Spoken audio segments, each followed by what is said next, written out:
Charlie Kirk mentor and modern cheerleading creator Jeff Webb has been killed in a pickleball accident. Once again, this is one of the craziest headlines I've seen in recent times. Because not only was he Charlie Kirk's mentor and the creator of modern cheerleading, he died in a pickleball accident. Almost exactly 6 months since Charlie Kirk was assassinated, he dies in a pickleball accident. And pickleball deaths are so rare in the United States that only 5 have been reported in the last couple of years. Now let me ask, what are the odds that the same guy would go on to mentor Charlie Kirk from the time he turned 18 until the day he took the hit? It's almost like Trump and his pageants and Jeff and his multi-billion-dollar youth cheer network had something maybe a little trafficky in common. And my gut instinct when I first saw this is like, why is this adult man running a monopoly on a youth sport like... Charlie Kirk's world has taken another hit, and this one doesn't sit right with a lot of people because the man who helped shape him behind the scenes is now dead. The explanation being given feels like a big lie. Jeff Webb, someone who wasn't just around Charlie but was there long before the spotlight, died in what is being called a freak pickleball accident. And even saying that out loud sounds strange. But before getting into why people are side-eyeing this whole situation, you need to understand who Jeff really was in this story. Jeff Webb wasn't just some businessman with a random connection to Charlie, he was the founder of Varsity Spirit, basically the guy who turned cheerleading into a massive industry, and more importantly, he was deeply connected in donor circles and leadership networks. Webb, and I'd like to invite you and your squad to participate in one of our camps this summer. I was only 24 years old at the time and ran the business out of my apartment for the first several years. Had a lot of help from people. And that's exactly where Charlie Kirk came in. Jeff met Charlie when he was still young, long before he became a recognizable name. From what has been said publicly, Jeff played a role in helping him navigate those early spaces, introducing him to people with money, power, and connections that most 18-year-olds would never even be in the same room with. So when people say mentor, they're not exaggerating. This is someone who helped lay the foundation for what Charlie eventually became. Charlie's earliest supporters and helped connect Charlie with all of his billionaire friends when Charlie was only 18 years old to start TPUSA. He knew Charlie well before he met his wife, Erica Kirk, and knew Don. Then, in September 2025, Charlie Kirk was killed during a college speaking event in Utah, and that alone sent shockwaves through his entire network. Jeff Webb didn't stay quiet after that. It's been a week of high emotion, but every emotion you can think of, the anger, sadness, frustration. It's just been, one of those weeks. It's an incredible loss. I agree with others. I think we probably lost a future president last week. He spoke about Charlie publicly, talked about his character and his influence, and even made statements suggesting that Charlie had a future that went far beyond what people had already seen. Now, here's where things start to feel off.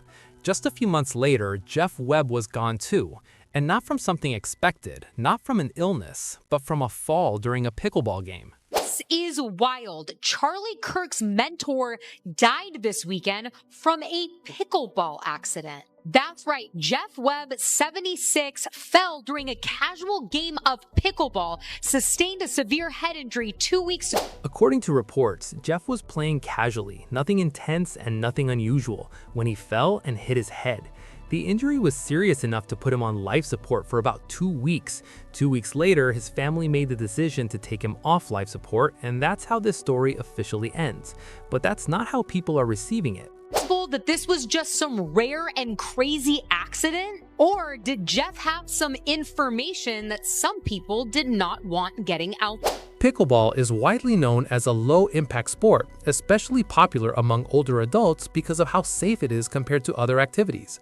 And while accidents can happen anywhere, deaths connected to it are extremely rare. All the ways to stage something, I don't think a pickleball accident is the way you're gonna do it. We're talking about numbers so low that most people wouldn't be able to name a single case without looking it up. The low, I don't even want to say low IQ, but low educated So now you've got someone who was not only connected to a high-profile figure, but directly tied to his early development, dying in one of the least expected ways possible. And this person said what we're all thinking. When I first read this, I thought it was a joke. who actually dies from pickleball? 1 out of 328 million Americans apparently. And Jeff wasn't just a random associate, he was someone who had access and knew how things were built. And when someone like that suddenly dies, people start asking questions, even if there are no official answers. People who are looking into it say that having more information about the role he played in Charlie's life, the fact that there were no witnesses, and the fact that his family took him off life support does make it a little suspicious. Now, to be clear, nothing has been confirmed beyond the accident itself, and there's no verified evidence proving anything beyond what's already been reported, but that hasn't stopped the speculation. That's why everyone is asking the same thing. Was there actually anything Jeff Webb knew that might have been damaging to Turning Point USA or any of their partners? Some people are calling it a coincidence, while others are claiming that Jeff might have been part of the problem himself. Writing, he and his company were problematic, another entity that attracts young women like modeling and pageants. And this is where things start getting uncomfortable, because once Jeff Webb's name started trending again, people didn't just stop at the accident, they started digging into his past.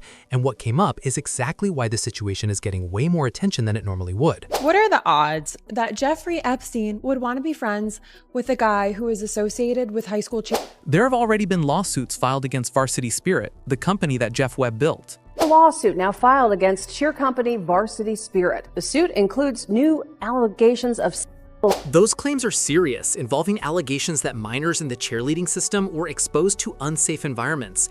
These cases have been around for some time, but what's drawing more attention now is how these allegations match the kind of environment Jeff Webb was running. Conspired to recklessly, intentionally, and willfully endanger plaintiffs by exposing minor athletes to illegal sex. And Jeff wasn't just involved, he basically controlled the entire cheerleading industry. My first instinct when I saw this was like, When I first saw this is like, why is this adult man running a monopoly on a youth sport like cheer? What is it about cheerleading that drew Jeff Webb in and made him want to take over complete control? This is like a 3-day experience. These kids come in, they warm up, many stay right here in one of the hotels at Disney. According to this user, Jeff Webb's name even appeared in the Epstein files. Into my own hands, and sure enough, one Jeff Webb search produces 4 hits in the file. Then there's a whole side of the internet that thinks this wasn't random at all, but was meant to send a message to anyone still connected to that circle. One person wrote, "This freak accidental death will act as a warning shot to everyone else who knows and operates inside the TPUSA circle." Another person said, "I believe the government is actually covering up pickleball deaths, and that's the real scandal here." Whether you believe these theories or not, it's the pattern that keeps the story alive, especially since even Charlie himself died shortly after he started speaking out about these issues. Is a beast created by secular Jews. And now it's coming for Jews, and they're like, what on earth happened? And it's not just the colleges. It's the nonprofits, it's the movies, it's Hollywood, it's all. That's exactly why people aren't accepting the freak accident explanation. The story seems far too clean for such a messy situation. Now, people aren't just asking how he died, they're questioning what he knew, who he was connected to, and why everything tied to that circle keeps leading to more questions instead of answers. At this point, it's not just about one fall on a pickleball court anymore. The deeper you look into everyone who was involved in that same space at the time, the harder it is to believe this was simply bad luck.